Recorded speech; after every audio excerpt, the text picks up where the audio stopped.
This narrative story is about how the US immigration policies have affected the three groups of immigrations. First of all is the Chinese American. Then we have the Mexican American. And lastly, the German American.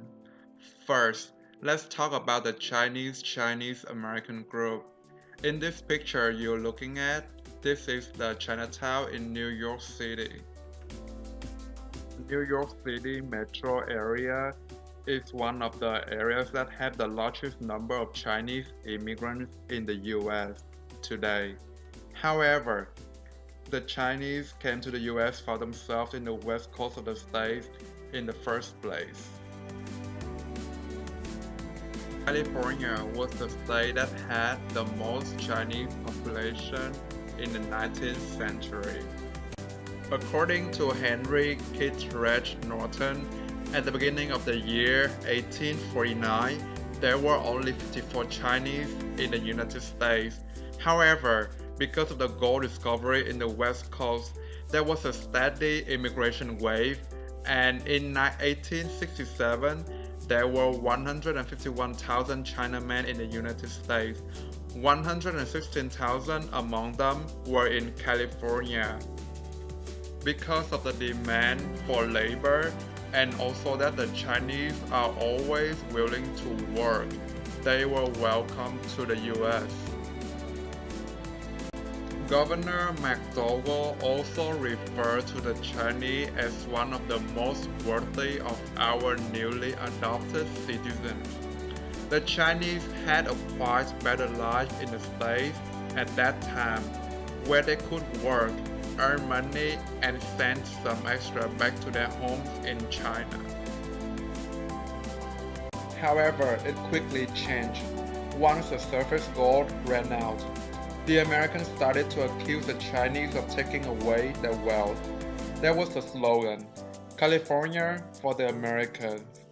Because of the difference of how the Chinese look and how they dress compared to the Americans, they will easily be the target for hatred. All started from the passing of the Foreign Miners License Law in 1850. This law was to have a tax of $20 per person per month on all the foreign miners. This tax was proved to be a failure and was replaced by the following year, 1851. Governor William Bigler realized that attacking Chinese would become his political asset. He sent a message to the legislature which resulted in the renewal of the foreign miners tax. Later on, there was a discovery of gold in Australia, which caused a financial panic in the US. There were strikes for higher wages. The supply of labor was higher than the demand. This, again, made the Chinese become the main target for hatred because they work for the cheap labor cost. In 1854, the anti-Chinese movement ran riot. Legislations intended to harass the Chinese were passed. California State Supreme Court categorized Chinese with Black and Indian, denying them the right to testify against the whites at court. The Americans saw the Chinese as being uncivilized and also being inferior compared to the whites.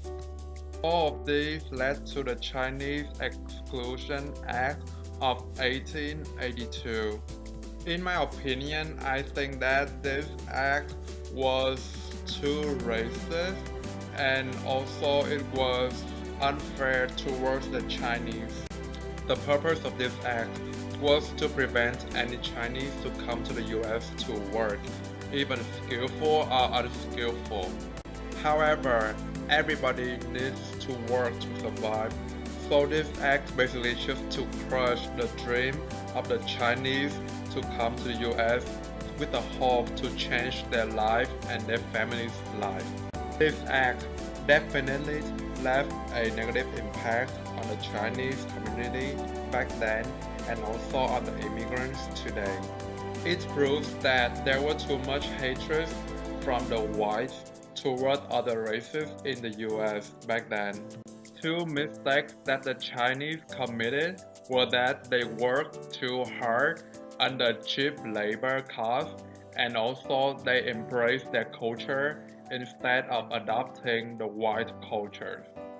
Now, let's talk about the Mexican American group. The first Mexicans that came to the US were to work on the farms. They didn't intend to stay in the US forever, but instead to go back and forth between Mexico and USA since the border is so close. During World War II, there was a Mexican farm labor program. This program was to enable farmers in California and Arizona to plan and make the year's production possible. There was a practice of Mexicans to cross over the border from Mexico to the US to work for a couple of days and then come back. For example, some Mexicans will cross the border between Sonora and Arizona. Though there were many immigration acts that were passed during and after World War I and World War II, Mexicans were exempted from those acts. Mexicans were to pass the border just need to pass the literacy test in order to have his or her crossing card.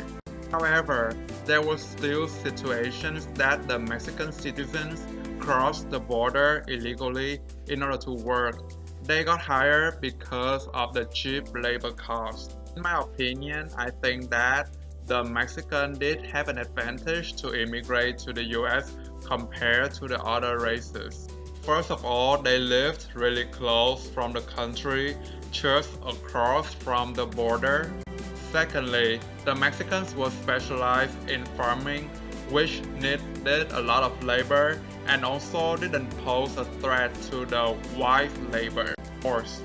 Lastly, let's talk about the German American group.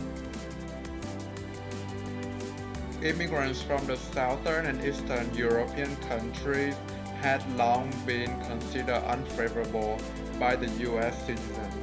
The reason was that they considered southern and eastern Europeans to be inferior compared to the Anglo-Saxon. According to the US Census in 1920s, the natives of Germany numbered around 1,700,000 people. Germany, along with Italy, Russia, Poland, and Ireland, formed more than half the total foreign-born white population of the US at the time. In the early 1900s, there was an Immigration and Restriction League, which was a non-political, non-sectarian organization with its members from all over the US. Its secretary was James Patton. Patton had been sending mails to the President of the US at the time, John Morse, and also the Secretary of the Executive Committee, Prescott Hall, regarding how to better immigration in the country. In his mails, James Patton mentioned about 4 points. First, to have further selective tests for immigrants. Secondly, to obligate aliens to be able to read in some language. Third, to increase the present head tax of $4. Fourth, to require immigrants to be in possession of an amount of money sufficient to support them while they're seeking for work. During World War I and World War II, there were internment camps for the German American. Though these camps might have brought discomfort to the German American, I still believe that these were necessary as an effort of the government to protect its citizens in World War I and World War II. The German, like many Eastern and Southern European groups, were faced many hardships as they immigrate to the US, especially during World War I and World War II.